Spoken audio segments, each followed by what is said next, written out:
Hi friends, అందరూ ఎలా ఉన్నారు? మనము సాంబార్లో కానీ పప్పులో కానీ నంచుకోవడానికి చికెన్ ఫ్రై చేసుకోండి, చాలా బాగుంటుంది. ఇలా చేసుకోండి, ఒక్క చుక్క కూడా నీళ్ళు వేయకుండా ఇంకా టేస్టీగా ఉంటుంది.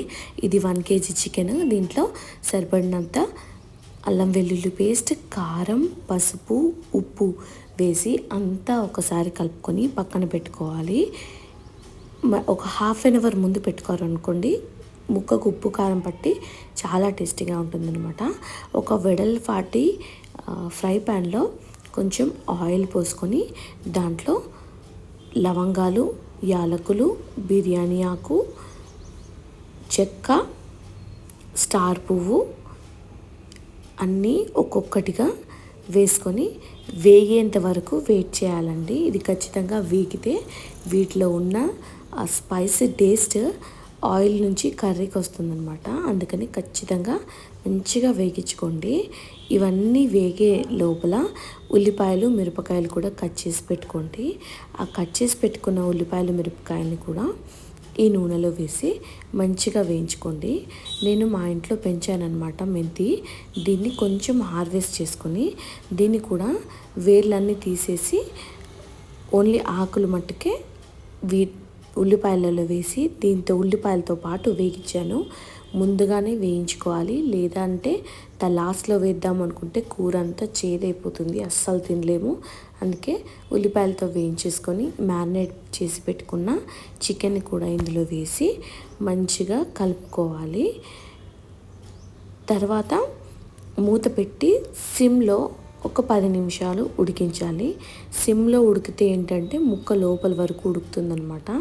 ఇలా వాటర్ అన్నీ వచ్చేస్తాయి అన్నమాట. వచ్చిన తర్వాత ఒకసారి కలుపుకోవాలి.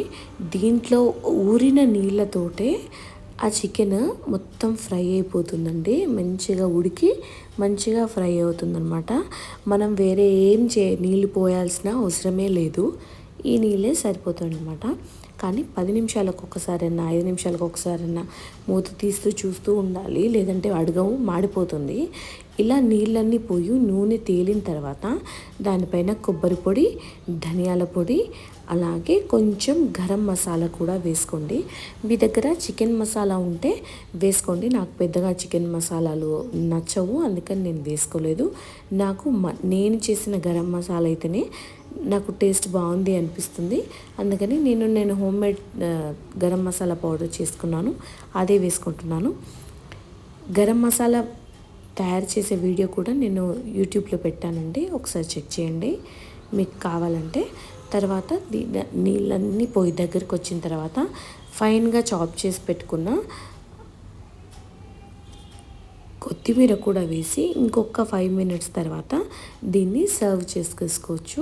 చాలా టేస్టీగా ఉంటుంది. దీంట్లో ఉల్లిపాయల నుంచి వచ్చిన గ్రేవీయే మనకు సరిపోతుందండి.